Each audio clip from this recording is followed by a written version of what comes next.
One of the caveats that I do have some personal information that I did get personally involved in was some information that had to do with the Stargates and Looking Glass, and more specifically the 2012 problem with those projects.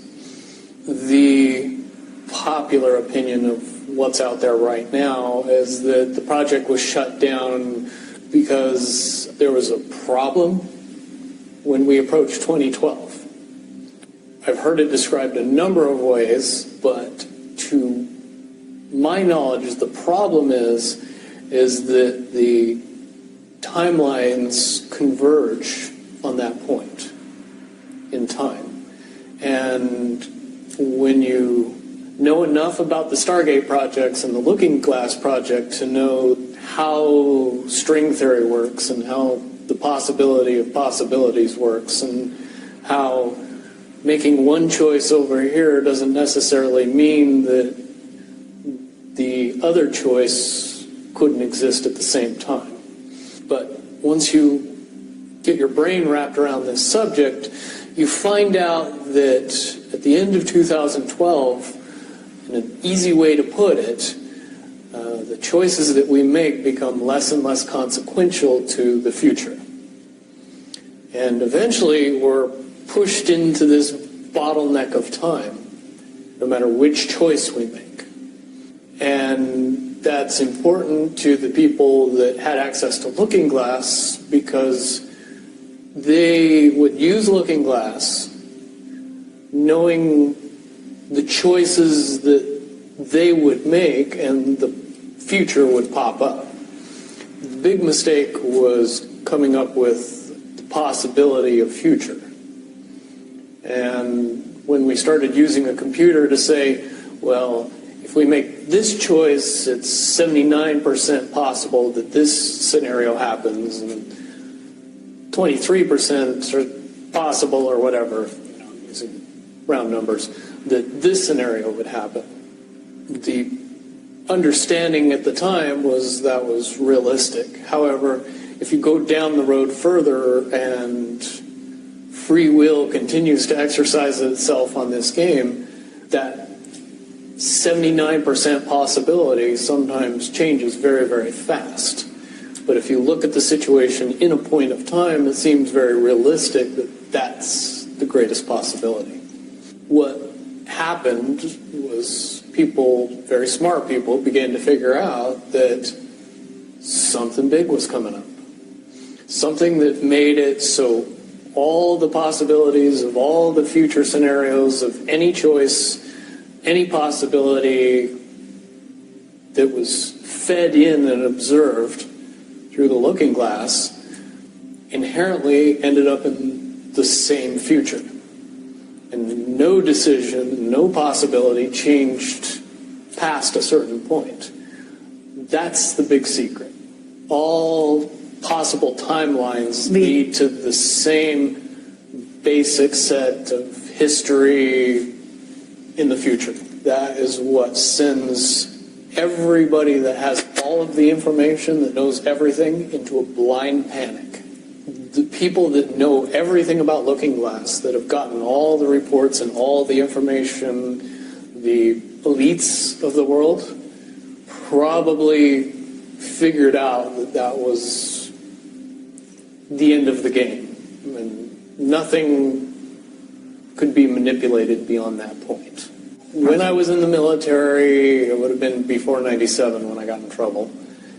One of my particular areas that I was amazingly intuitive about is problem solving / mission planning, or more specifically, taking a bad mission and fixing it.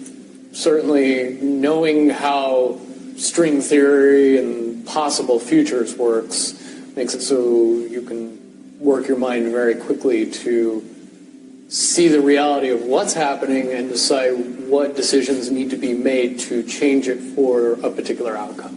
At a certain point, after they're done hearing the computer tell them, this is what's going to happen over and over and over and over again, all they become focused on is, how do we fix it?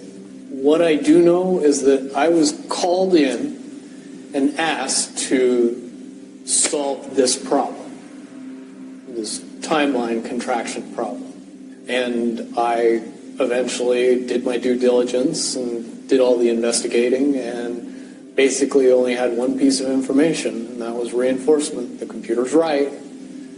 The timelines will contract down to some inevitable thing. There is an inevitable event. It's been forecast, it's been predicted, it's been fed to us in a slop trough of what they want us to believe will happen. They don't actually have control over what happens. They only have control over the reaction, and it seems that no matter what they try to do to cause their desired reaction, it's going to have an opposite effect. Much, much easier for me to explain today what that process is as opposed to back then. If I had to give it a name, I would say it's the awakening process. It's an evolution of consciousness that cannot, will not, and no matter what decisions or possibilities are injected into the equation, eventually it all resolves down to us all learning the truth and becoming aware of this massive dam of lies that has been built that keep us from knowing massive volume of information that we should otherwise possess.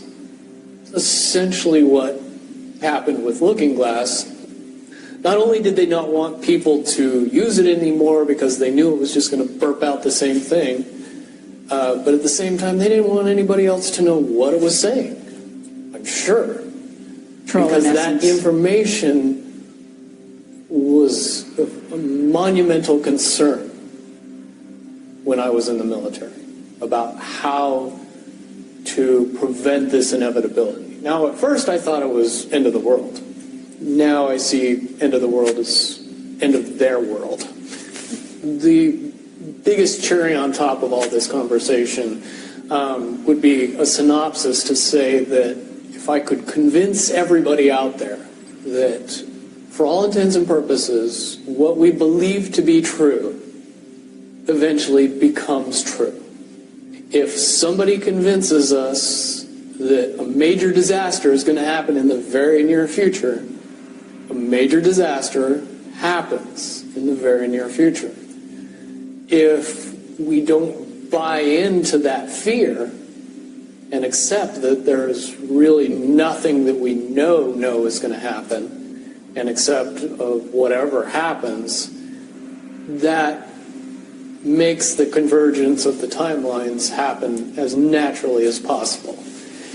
Any attempts to try to go away from this one inevitable conclusion, I again see as a new beginning, an end of this reality, the beginning of something that we can't even possibly understand based on the level of our beliefs currently.